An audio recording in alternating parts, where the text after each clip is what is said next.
दोस्तों, अगर मैं आपसे कहूं कि एक 53 year old highly educated electronics and communication engineer Hollywood की एक बहुत ही फेमस क्राइम सीरीज को पहले देखता है और उस सीरीज से इंस्पायर होकर अपनी ही पत्नी का मर्डर कर देता है।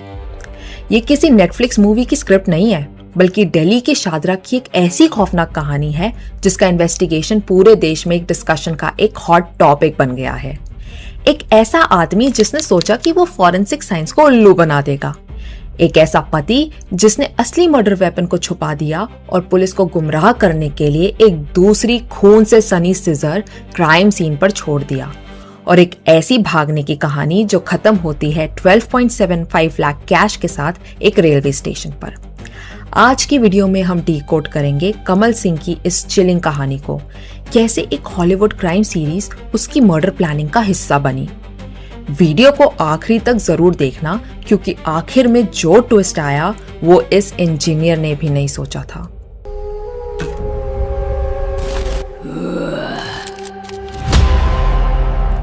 कहानी शुरू होती है दिल्ली के शादरा के जगतपुर इलाके से। यहाँ रहता था 53 साल का कमल सिंह अपनी वाइफ कोमल और 2 बच्चों के साथ।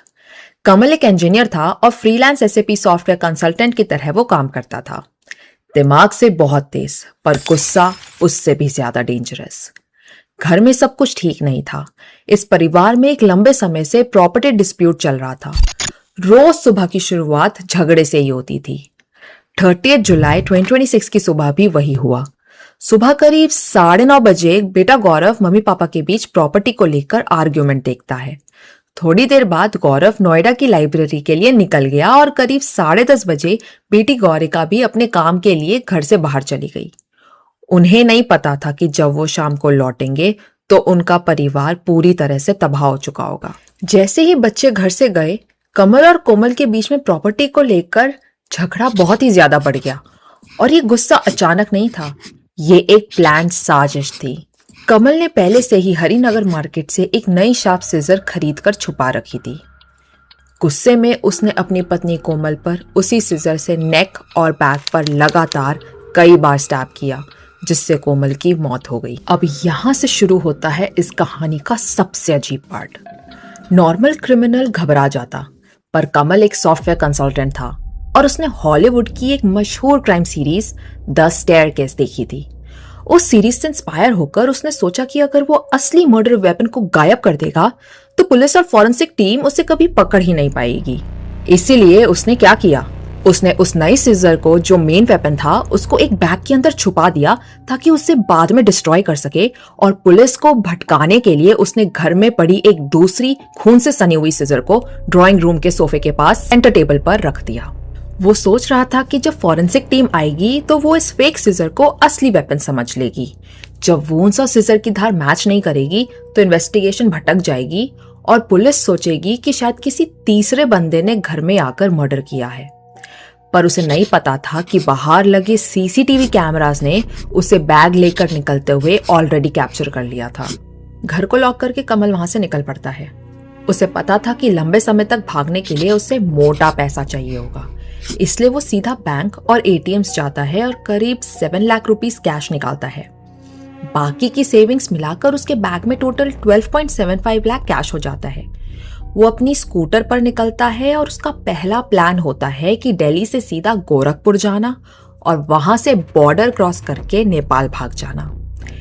टेक्निकल सर्वेलेंस से पुलिस को पता चला कि वो पहले गोरखपुर की तरफ बढ़ रहा था, पर रास्ते में पुलिस को कंफ्यूज करने के लिए वो अपना दिमाग लगाता है। उसे लगता है कि वो सीधा नेपाल बॉर्डर की तरफ अगर गया तो पकड़ा जाएगा, इसलिए पुलिस को मिसलीड करने के लिए वो अचानक अपना रूट बदलता है और मथुरा उत्तर प्रदेश की तरफ निकल जाता है। अब आता है इस कहानी का सबसे बड़ा टर्निंग पॉइंट। कमल सिंह इस वक्त दिल्ली से निकल चुका था। उसने पूरी तरह से कैलकुलेट किया था कि उसके पास एक लंबा हेड स्टार्ट है, क्योंकि उसे पता था कि सुबह 9:30 बजे उसका बेटा गौरव नोएडा की लाइब्रेरी गया था और बेटी गौरिका 10:30 बजे अपने काम पर। कमल सिंह का दिमाग यहाँ ये चल रहा था कि जब तक बच्चे रात को घर लौटेंगे तब तक वो दिल्ली से बहुत दूर जा चुका होगा। उसका प्लान ये था कि वो पूरे सीन को एक सुसाइड की तरह स्टेज करे। द स्टेयरकेस सीरीज से सीखकर उसने ये सोचा कि अगर वो असली मर्डर वेपन को द न्यू सिजर्स अपने साथ लेकर गायब हो जाएगा और टेबल पर एक दूसरी पुरानी सिजर छोड़ देगा तो फॉरेंसिक टीम कभी वुंड्स को वेपन से मैच ही नहीं कर पाएगी।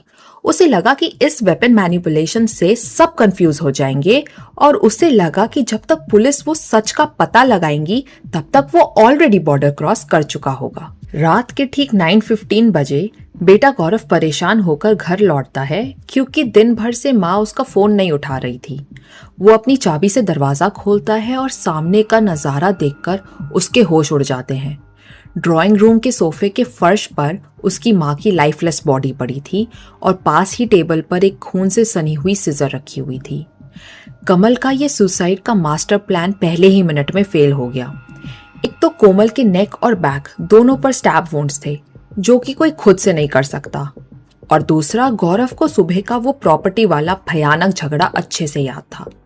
उसने सुसाइड की थ्योरी को 1 सेकंड में रिजेक्ट कर दिया और बिना वक्त गवाए सीधा पुलिस को कॉल लगाया और बताया कि उसके पापा ने उसकी मम्मी का मर्डर कर दिया है। कमल सिंह जो मथुरा और गोरखपुर के रास्तों में अभी घूम रहा था, उसे अंदाजा भी नहीं था कि उसके भागते ही दिल्ली पुलिस की 10 अलग अलग टीम्स एक्टिव हो चुकी थी। पुलिस ने एरिया के सारे सीसीटीवी फुटेज स्कैन करे जहां साफ साफ दिख रहा था कि बच्चों के जाने के बाद घर में सिर्फ कमल और कोमल थे और पड़ोस के कैमरास में उनकी चीख की आवाज भी रिकॉर्ड हो गई थी। अब पुलिस को साइबर सेल और टेक्निकल सर्वेलेंस की मदद से बस उसकी लाइव लोकेशन ट्रैक करनी थी, और यहाँ से शुरू हुई एक real life digital chase. Police ने सबसे पहले घर के आसपास के सारे सीसीटीवी फुटेजेस स्कैन करे जहां उन्हें कमल की स्कूटर का नंबर और एस्केप रूट मिल गया। कमल ने सोचा था कि बॉर्डर पर थोड़ी चेकिंग कम होने पर वो आसानी से निकल जाएगा, इसीलिए 2 अगस्त को वो फिर से नेपाल भागने की कोशिश करता है, ये सोचकर कि अब तक दिल्ली पुलिस का ध्यान भटक चुका होगा। पर यहाँ पर दिल्ली पुलिस की साइबर टीम और शादरा डिस्ट्रिक्ट की स्पेशल स्टाफ ने अपना जाल बिछाया। उन्होंने कमल के डिजिटल फुटप्रिंट्स, इलेक्ट्रॉनिक एविडेंस और प्रिसाइज टेक्निकल इनपुट्स की मदद से उसकी लाइव मूवमेंट को ट्रैक कर लिया। लोकेशन थी मथुरा रेलवे स्टेशन।